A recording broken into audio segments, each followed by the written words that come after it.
Hey professors, welcome back to my channel. So if you feel like you've seen this video before, then don't worry, you're not hallucinating. I did in fact release a previous version of this video right before the Seraphim's debut, but since then, as you guys probably know, a shit ton of stuff has happened, and I just felt like it was about time I released an update. So if you've already seen the previous video, then feel free to skip to this timestamp here for the updates. But if not, then sit tight, because whilst HYBE is known today for its numerous successful boy groups, the company seemingly hasn't been quite as lucky when it comes to its girl groups. Despite only debuting a handful of female idols thanks to their long-standing girl group ban, the few female idols that they do have ironically been involved in many of the worst girl group scandals in K-pop history. From facing charges for blackmailing to being involved in the severe bullying controversy, each and every single one of HYBE's girl groups have been involved in damaging controversies and other unfortunate events, causing the company to develop a reputation for having a quote, girl group curse. But is this company's curse with its female idols really down to pure bad luck? Or is there something the company can do to turn things around? Well, in today's video, we're gonna be doing a deep dive into HYBE's long and notorious history with its girl groups, starting from Glam back in 2012, all the way to their latest girl group, New Jeans.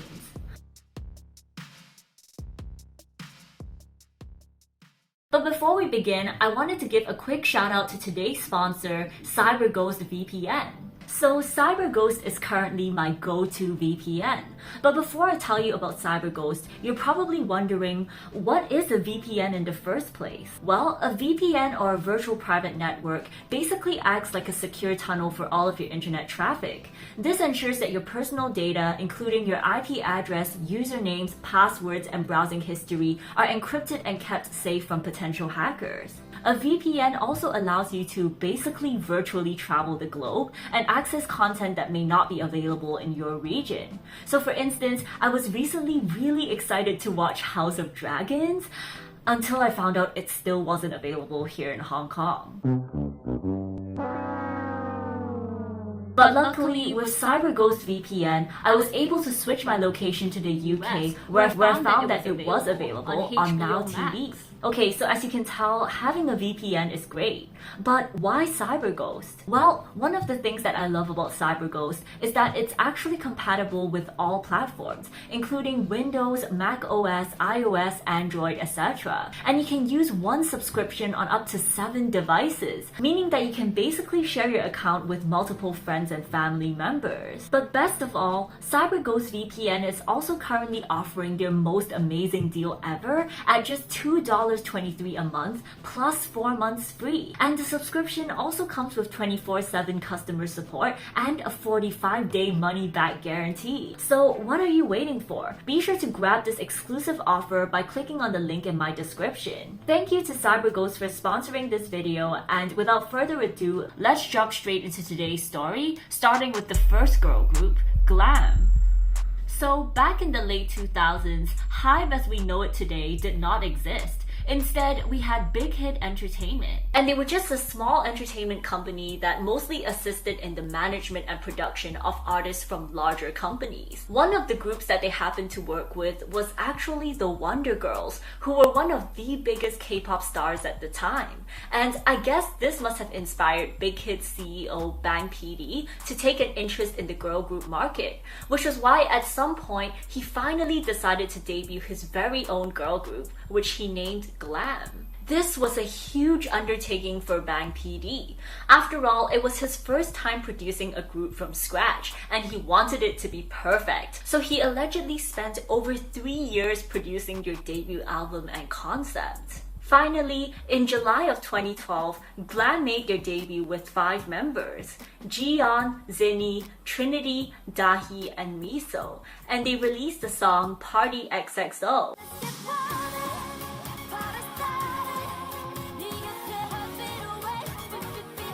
The song ended up being a moderate success, peaking at number 66 on the Gaon charts, which is actually not bad at all for a group coming out of such a small company. So at this point, things were honestly looking quite promising for Glam.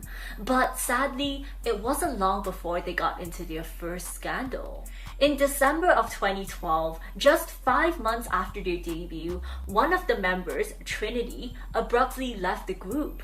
Originally, Big Hit claimed that she had left due to personal reasons. However, rumors quickly emerged that Trinity had actually been kicked out of the group because she was a Sasaeng fan of Super Junior's Lee Tuck. She was accused of lying that she was a broadcasting station CEO in order to gain access to Super Junior's waiting rooms, and she had allegedly also stalked other artists like Beast and SHINee. Big Hit never really addressed these rumors, but many people believe that her sudden and unexplained withdrawal from the group was evidence that these rumors were true. After leaving Glam, Trinity began work as a freelance model, and fun fact, she's actually friends with so many famous K-pop stars, though she continues to receive a ton of backlash even today for her alleged sassing behavior. Anyways, the remaining 4 members continued their promotions throughout 2013 and 2014, releasing songs such as I Like That, which, may I just say, is such a quintessential Big Hit song.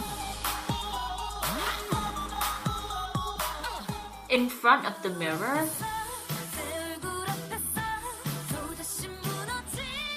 and Give It To You.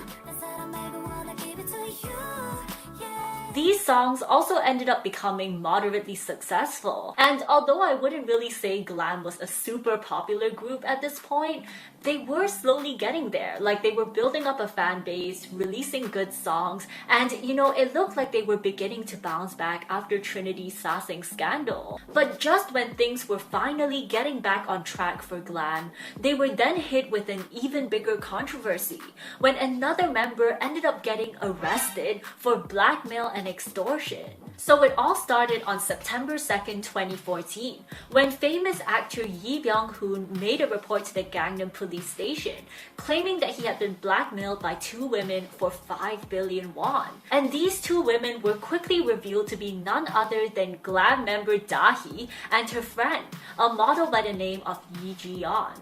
So what were they blackmailing him about, you might be asking? Well, it turns out the 2 had actually met Yi Byung-hoon all the way back in July that year, where despite being married, Yi Byung-hoon started aggressively hitting on the model Ji-yeon, even offering to pay for all her phone bills and support her financially. Initially, Ji-yeon rejected the offer, as she was not interested in Yi Byung-hoon. However, as the night went on and the flirting continued, the 2 women realized that this was actually a golden opportunity to extort and blackmail the actor. After all, he was a famous public figure with an image to uphold, and he would probably be willing to pay loads of money to keep his cheating ways a secret. And so that was exactly what they did. Over the next month, they arranged multiple meetings with Yi Byung-hoon, where they purposely set up cameras in order to capture his behavior. And they allegedly managed to film him doing all sorts of stuff, from requesting hugs and kisses from Ji-yeon to making inappropriate sexual jokes towards both women. They then threatened to leak the footage unless he paid them the 5 billion won. Unfortunately for them, Yi Byung-hoon didn't fall for the threats, and instead reported the entire incident to the police. As soon as they were found out, Dahi and Ji-yeon attempted to make a run for it by purchasing tickets to Europe. But thankfully, they weren't able to escape in time and ended up getting arrested and found guilty of extortion. Dahi was originally sentenced to 1 year in jail, while Ji-yeon received 1 year and 2 months. However, Yi Byung-hoon, of all people, actually ended up requesting leniency for the 2 women. So in the end, their sentences were reduced to 2 years of probation. Needless to say, Dahi's scandal permanently damaged Glam's already fragile reputation. I mean, it was pretty much unheard of for K-pop idols to get arrested. at least back in those days. And it was obvious that this time, the group wouldn't be able to recover from such a massive scandal. And so in January of 2015, which was actually the day of Dahi's sentencing, Big Hit released a statement saying, "With one of the members involved in a legal controversy, the agency no longer finds it possible to keep this group going and has decided to release the members as requested." And so, just like that, Glam ended up with one of the most disastrous disbandments in K-pop history. The entire ordeal completely ruined the other members' careers and left Big Hit's finances and reputation in tatters. And it was actually from this point onwards that Big Hit made the drastic decision to never deal with female idols ever again.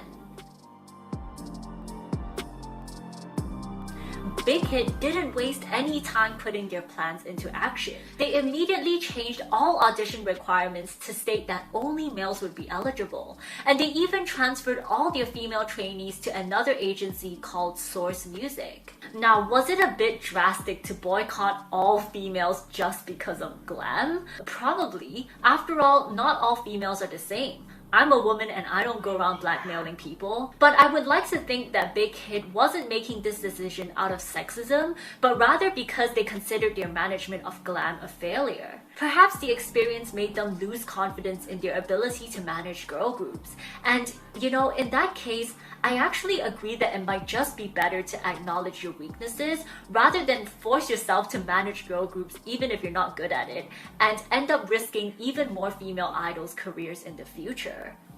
Pledis. Besides, Big Hit was actually doing really well with their male idols. BTS was just starting to make it big at the time, and obviously they've since become one of the most legendary groups in the world. And the success just continued with acts like TXT and Enhypen. So clearly, the company was doing something right when it came to boy groups. And all of this eventually allowed Big Hit to balloon into the massive corporation which we know today as HYBE. By 2019, HYBE had basically become the biggest K-pop company out there.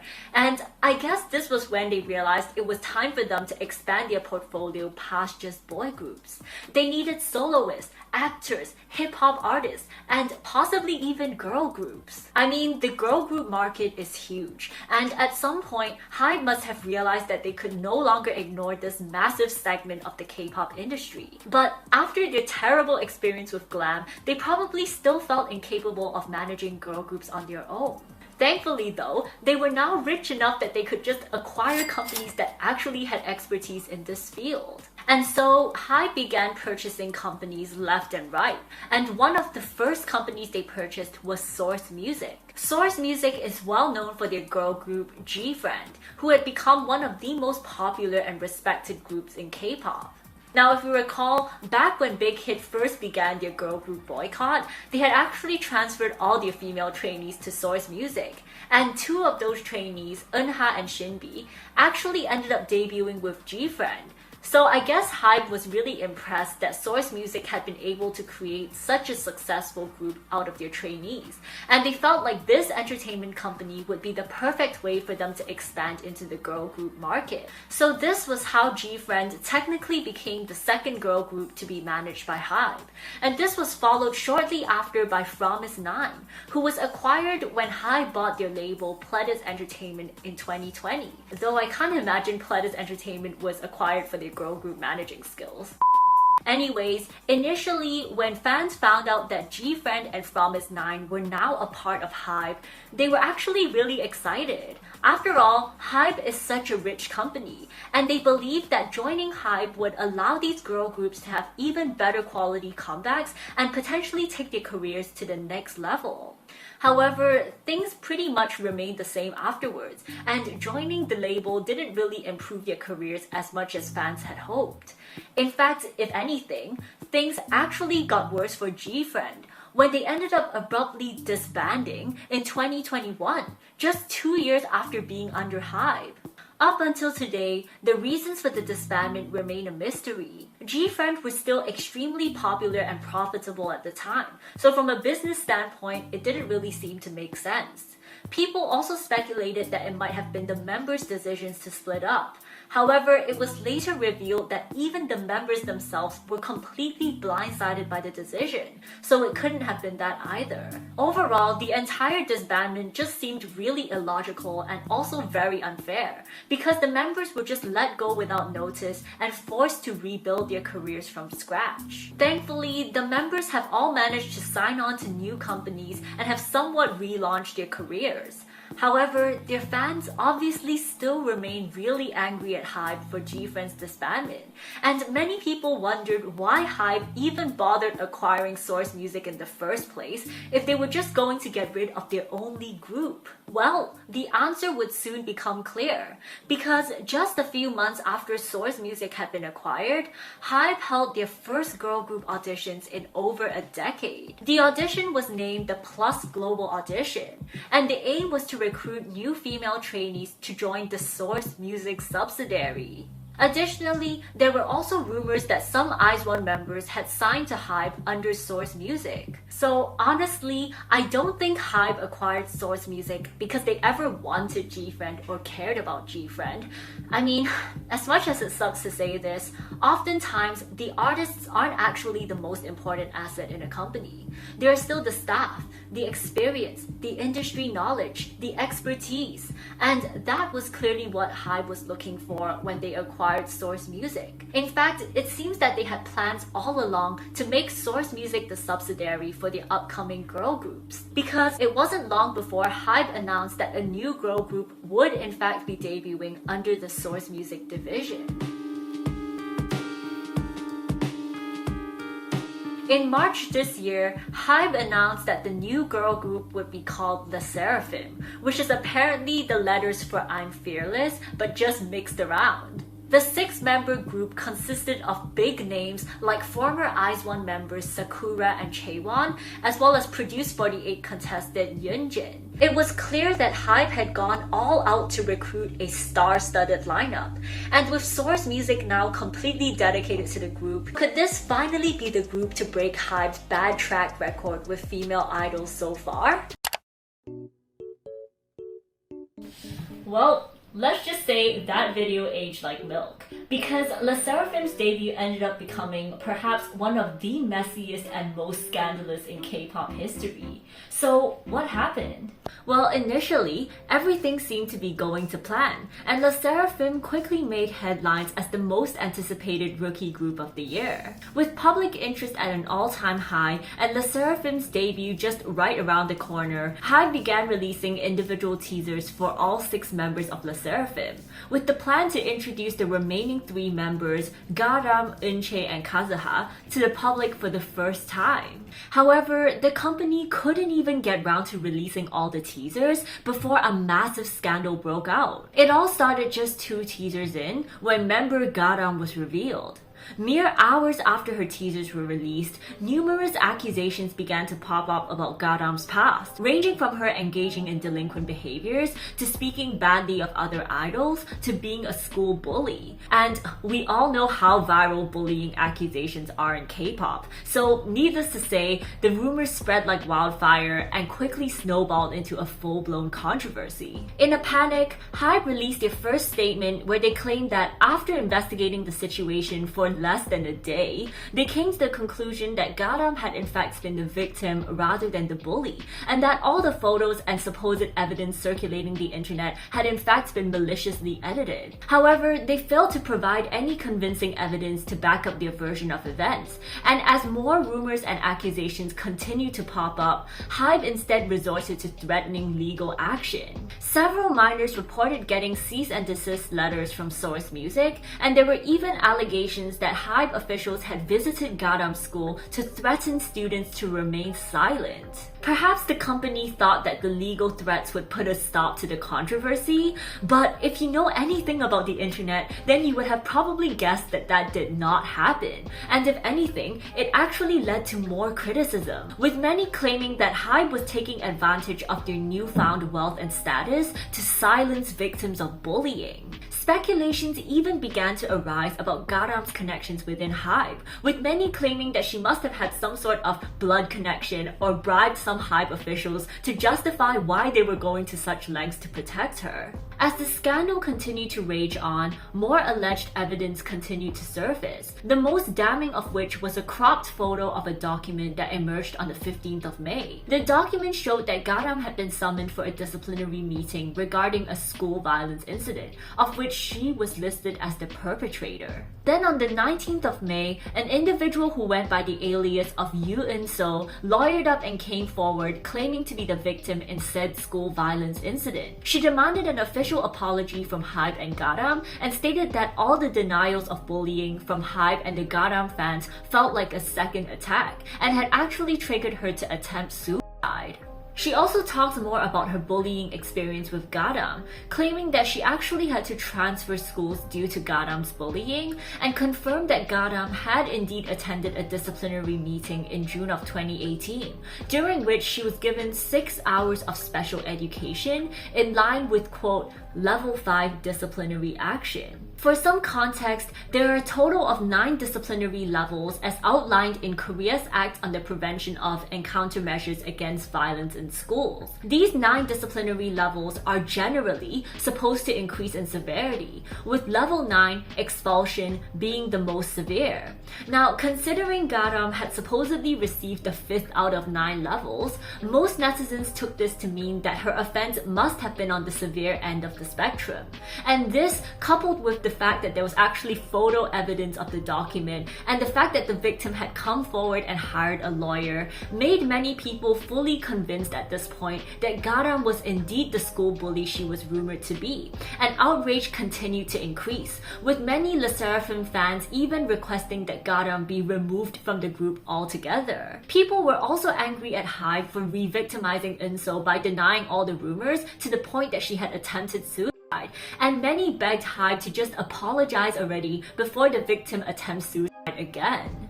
But despite the mounting public pressure, HYBE continued to defend Garam, and on the 20th of May, they released a lengthy statement claiming that there was more to In-so's story. They claimed everything had started because In-so had actually taken a photo of Garam's friend, known as Victim D, in the changing room without her consent, and then proceeded to share this photo on social media. This was allegedly what caused Garam and her friends to confront In-so, during which HYBE admitted that Garam had yelled and cursed, but no physical violence was involved. They said In-so then accused Garam and her friends of bullying and called upon the committee hearing. However, upon hearing that victim D would be requesting for the forced transfer of In-so to another school, In-so then decided to just voluntarily move schools herself before the meeting could even take place, resulting in only Garam and her friends getting punished. According to HYBE, although Garam had been unfairly punished in this situation, her mother allegedly decided not to appeal the level 5 punishment as she thought that this would be a good learning experience for Garam. What?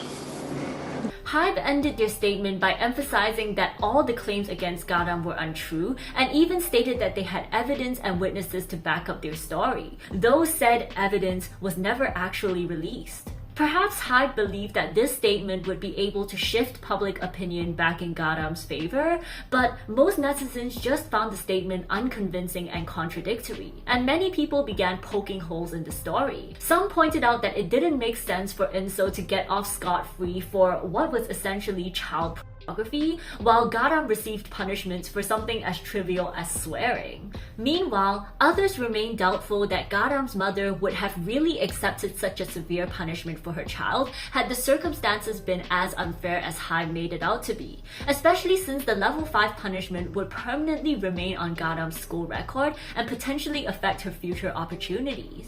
Admittedly, HYBE's story did seem kind of improbable, and with no evidence whatsoever to back up their statement, it was no wonder that most people assumed HYBE was lying. Many began to question HYBE's ethics, and people were disappointed that the company, which had previously been a strong advocate for anti-bullying, were seemingly willing to completely abandon their morals in order to cover up for their artists, even if that meant justifying and lying about bullying. As if things weren't already already bad enough, numerous people claiming to be HYBE's employees also came out of the woodwork with statements criticizing the company's support of Garam. Due to Source Music's poor choices and old-fashioned thinking / misjudgment by executives, all the employees have become secondary perpetrators to the victim, one employee stated. I really don't want to work for such an embarrassing company anymore, another employee wrote. With even HYBE's own employees speaking out against them, the company's reputation was truly at an all-time low,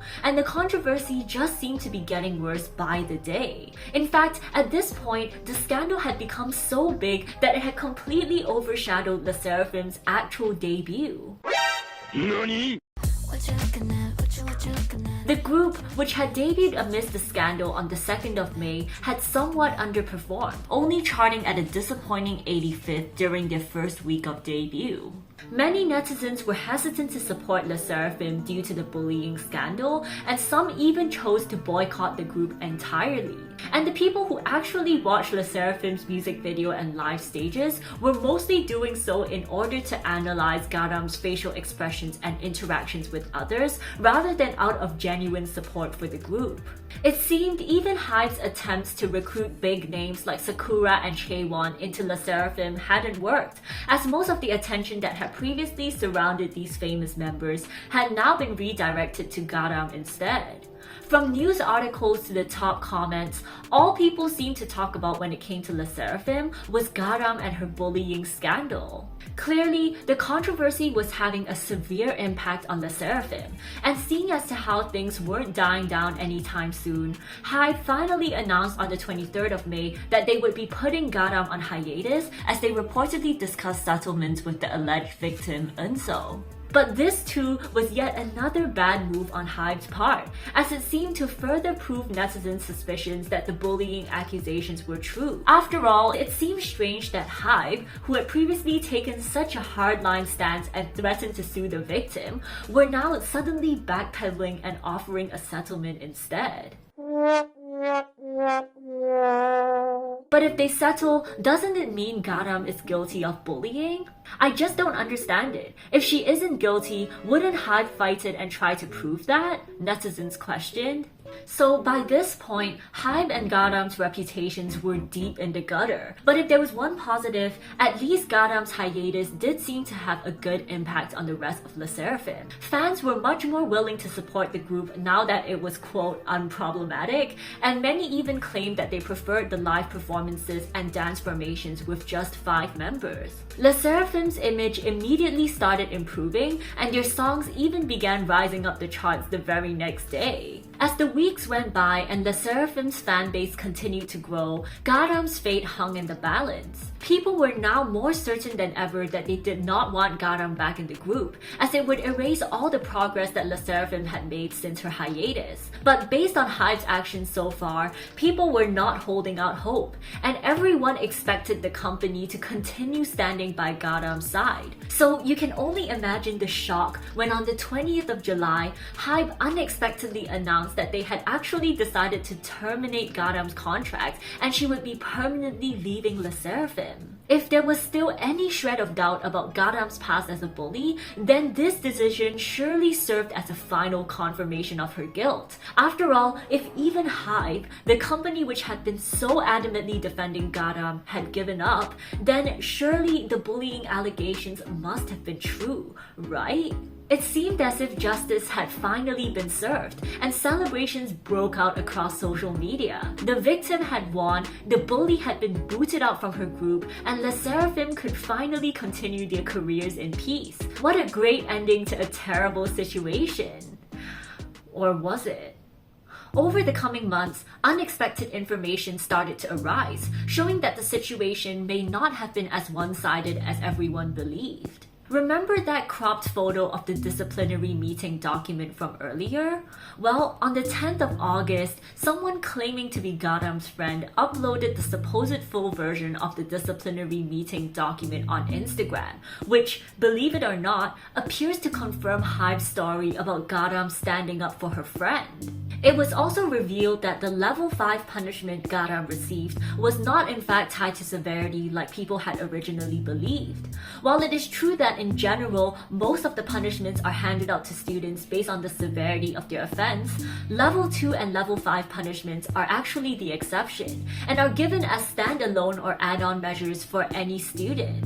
Thus, Garam receiving a level 5 punishment did not necessarily prove anything about the severity of her specific offense. Additionally, text messages were released showing classmates condemning Eunso for her actions, and photos also emerged of what was believed to be Garam's vandalized desk, seemingly proving that Garam was the one who had been bullied during the time of the incident. Ironically, this new information released over the past 3 weeks seems to have done more to change public opinion than HYBE's numerous statements and legal threats over the many months, and netizens are now left divided. On one hand, many continue to remain doubtful about the alleged new evidence, and there are understandably many questions surrounding the authenticity of this supposed full document. However, others are slowly starting to open up to the idea that Garam may have in fact been wrongfully cancelled, and hashtags in support of Garam, such as hashtag Justice for Garam, have begun trending across social media sites such as Twitter. At the end of the day, besides the fact that Garam was summoned to a disciplinary meeting,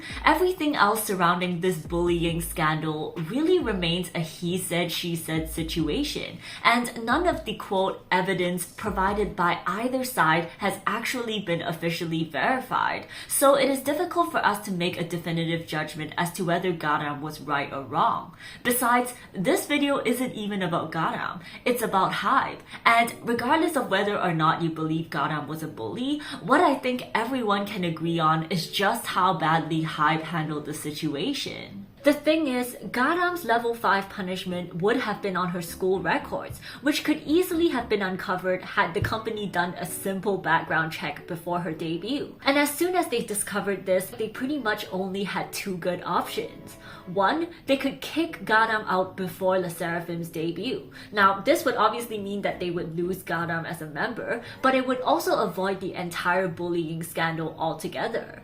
Or 2, if they really believed Garam was right and they wanted to keep her in the group, then they should have already anticipated that they were risking a potential bullying scandal, especially considering how many K-pop idols have been cancelled for bullying in the past. And so they should have already been fully prepared and armed with a ton of evidence to defend her. HYBE seemingly attempted to go for the second option without actually doing the preparation to back it up.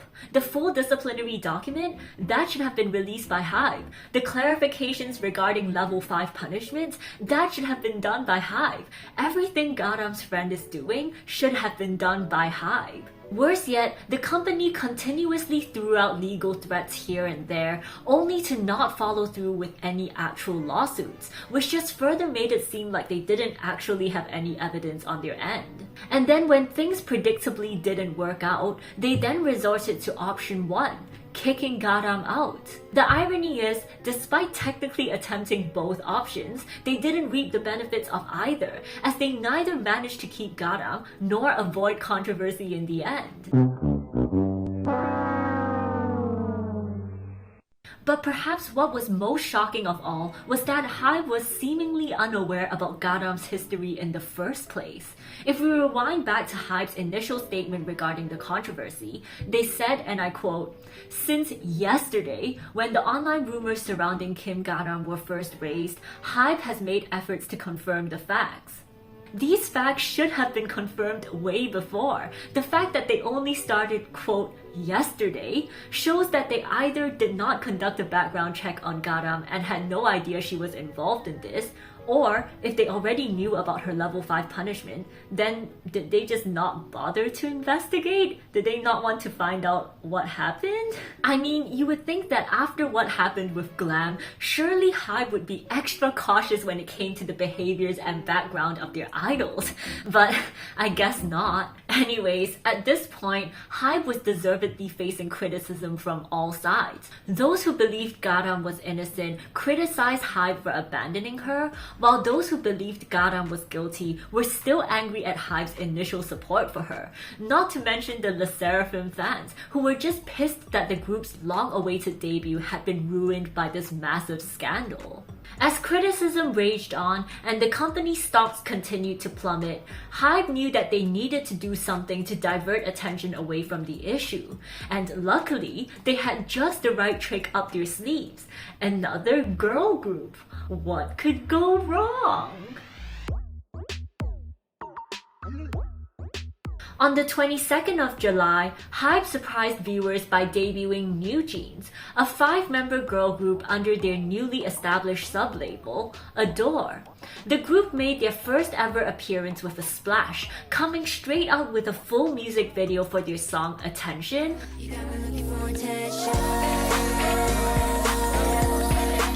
followed by music videos for the other tracks on their debut album, including Hype Boy, Cookie, and Hurt. Unlike Le Sserafim, who had a ton of hype and a month's worth of teasers leading up to their debut, barely any pre-debut teasers were released for New Jeans, and the members hadn't even been introduced yet prior to their first release. This was extremely uncommon not just for HYBE, but for K-pop groups in general, leading to some speculations that HYBE might have pushed this debut forward in an attempt to divert attention, no pun intended, away from the Glam controversy. But I'd like to think that perhaps HYBE thought back to how Glam was cancelled as soon as her pre-debut teasers came out, and maybe they figured that if they just didn't release any pre-debut teasers for New Jeans at all, then surely there was no way they could get cancelled before their debut, right? But what they may not have anticipated was that New Jeans could still face controversy during their debut. And of course, true to HYBE's girl group curse, that was exactly what ended up happening. To be fair, things initially seemed to be going very well. All the group's songs topped the charts, and pre-orders for the debut EP exceeded 444,000 copies, breaking the record for the highest number of pre-orders for any Korean girl group debut album in history. But of course, it wasn't long before they too fell victim to the girl group curse. It all began just a few weeks after their debut, when concerns began to arise over their creative director and sub-label CEO Min Hee-jin. Min Hee-jin is an accomplished director with a long track record of working with famous groups such as EXO and Red Velvet, and initially everyone was really excited to know that she would be the creative mastermind behind New Jeans. However, this excitement quickly turned to concern when questionable photos of teenage girls were discovered on her Instagram. The director seemed to be heavily inspired by what I can only describe as the Lolita concept, and accusations began to arise that she was glamorizing pedophilia. People were particularly concerned because they believed that this concept had actually rubbed off onto New Jeans. The group, whose members ranged from 14 to 18 years old, had become a topic of discussion thanks to their juvenile looks and styling, which many people believed was inspired by a teenage Brooke Shields, and that in and of itself is a whole other video. Additionally, their song Cookie also raised eyebrows due to its questionable lyrics.